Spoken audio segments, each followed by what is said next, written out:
ये क्या मीसा भारती को भी कोई बड़ी जिम्मेदारी मिलेगी? पर फिलहाल पूरा फोकस आज तेजस्वी पर है। क्या नया देखने को मिलेगा राजद में? क्या राजद की पूरी रूपरेखा बदल जाएगी या फिर नए लोग शामिल होंगे? बिहार की राजनीति का सबसे बड़ा पावर शिफ्ट, क्या तेजस्वी यादव अब औपचारिक तौर पर आरजेडी के बेताज बादशाह बनने वाले हैं? आज पटना में जो होने जा रहा है उसने बिहार से लेकर अब दिल्ली तक की सियासत में खलबली मचा दी है। आखिर क्यों कहा जा रहा है कि आज से राजद में तेजस्वी युग की शुरुआत हो रही है? चलिए जानते हैं आज की इस रिपोर्ट में। दरअसल आपको बता दें, तेजस्वी यादव की चर्चाएं हो रही है। दोस्तों, आज पटना के एक बड़े होटल में आरजेडी की राष्ट्रीय कार्यकारिणी की बैठक होने जा रही है। इस बैठक में दूर दराज के भी लोग शामिल होंगे। खबर पक्की है कि लालू प्रसाद यादव खुद अपने हाथों से तेजस्वी यादव को राष्ट्रीय कार्यकारी अध्यक्ष की कुर्सी सौंप सकते हैं। अब पिछले साल लालू जी दोबारा अध्यक्ष तो बने थे, लेकिन उनकी गिरती सेहत ने पार्टी को एक नए और युवा नेतृत्व की तलाश करने पर मजबूर कर दिया है।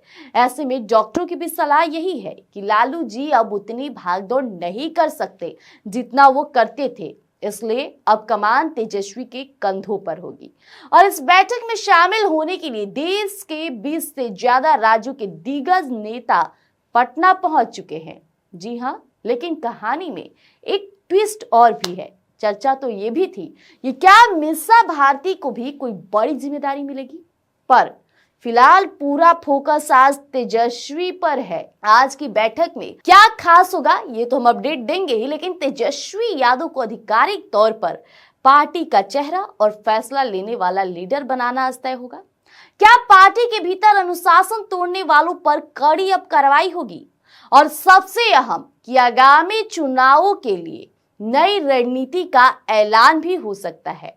क्या आपको लगता है कि तेजस्वी यादव लालू जी की विरासत को संभालने के लिए और आगे ले जाने के लिए एक मजबूत चेहरा बन पाएंगे? क्या तेजस्वी यादव राजद का भविष्य और मजबूत करेंगे? देखिए, लालू प्रसाद यादव राजद की कमान संभाले, बहुत अच्छे से संभाले, आज भी उनकी चर्चाएं हमेशा से होती है। लेकिन ऐसे में अब लालू प्रसाद यादव की उम्र हो गई है और उनकी जो स्वास्थ्य है वो भी काफी बिगड़ी रहती है, जिसके कारण उन्हें कई बार दिल्ली का दौरा करना पड़ता है, बार बार उन्हें इलाज के लिए जाना पड़ता है, चिकित्सक बार बार रूटीन चेकअप के लिए जाना पड़ता है। इसके कारण लालू प्रसाद यादव अब पार्टी की छोटी सी छोटी जो फैसले हैं उसमें हस्तक्षेप नहीं कर पाएंगे, क्योंकि वो खुद अपने स्वास्थ्य में हमेशा बिजी रहते हैं। तो ऐसे में एक बात चेहरा बचे तेजस्वी यादव। अब तेजस्वी यादव जिस तरह से अपनी पार्टी की हर एक जांच चीजों को जान चुके हैं, लगातार देखा भी गया था कि जब बिहार विधानसभा चुनाव था, तेजस्वी यादव कांग्रेस के बड़े नेता यानी कि राहुल गांधी के साथ जिस तरह से बिहार का दौरा कर रहे थे, लोगों से बातचीत कर रहे थे, ऐसे में लालू प्रसाद यादव का भरोसा अब तेजस्वी यादव पर और मजबूत हो गया है। उन्हें लगता है कि उनके पुत्र तेजस्वी यादव अब पार्टी की जो मजबूती है उसे और आगे लेकर जाएंगे। तो ऐसे में आज तेजस्वी यादव को वो ये पद दे सकते हैं।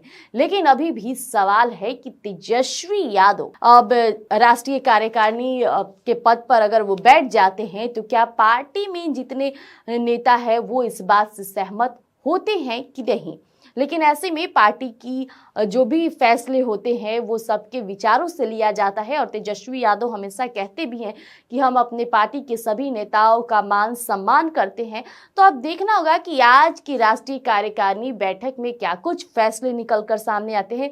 और जिस तरह से आगामी चुनाव को लेकर नई रणनीति का ऐलान होने की बात हो रही है, तो बिहार विधानसभा चुनाव में देखा गया था कि तेजस्वी यादव भले ही चुनाव प्रचार बड़ी ही मजबूती के साथ किए, हर गांव गए, घर गए, चर्चाएं भी थी कि तेजस्वी यादव की यहां से जीत हो सकती है। लेकिन ऐसे में परिणाम बिल्कुल विपरीत निकला और एनडीए की प्रचंड जीत हुई। तो ऐसे में अब तेजस्वी यादव का मानना है कि तेजस्वी यादव एक नई रणनीति के तहत अब आगामी चुनाव की तैयारी करेंगे, एक नई सोच को लेकर आएंगे। क्योंकि फिलहाल देखा गया था कि तेजस्वी यादव मौन थे और कल तेजस्वी यादव तमाम मुद्दों पर बोलते नजर आए, तो उनके बयान से एक बात फिर से झलका। उन्होंने कहा कि हम हारने वालों में से नहीं है, फिर से उठेंगे, फिर से आवाज उठाएंगे। ऐसे में तेजस्वी यादव यह स्पष्ट करते हैं कि भले ही उन्हें करारी हार मिली हो, लेकिन इसके बावजूद भी उसे हार नहीं कहा जा सकता। उन्होंने ये तक कहा कि भले ही एनडीए की जीत हुई, लेकिन इतने लाखों लोगों ने मुझ पर भरोसा जताया, तो उस भरोसे को कायम रखने के लिए मैं फिर से मजबूती के साथ खड़ा रहूंगा। और ऐसे में तेजस्वी यादव आज अगर राष्ट्रीय कार्यकारिणी अध्यक्ष बनाए भी जाते हैं तो क्या कुछ फैसले लेंगे, क्या नया देखने को मिलेगा राजद में, क्या राजद की पूरी रूपरेखा बदल जाएगी या फिर नए लोग शामिल होंगे, तमाम बातें हैं। तो आज देखना होगा कि क्या कुछ फैसले निकल कर आते। तब तक के लिए बने रहिएगा हमारे साथ। स्वराज पोस्ट पर लेकर आएंगे यूं ही अपडेट। धन्यवाद।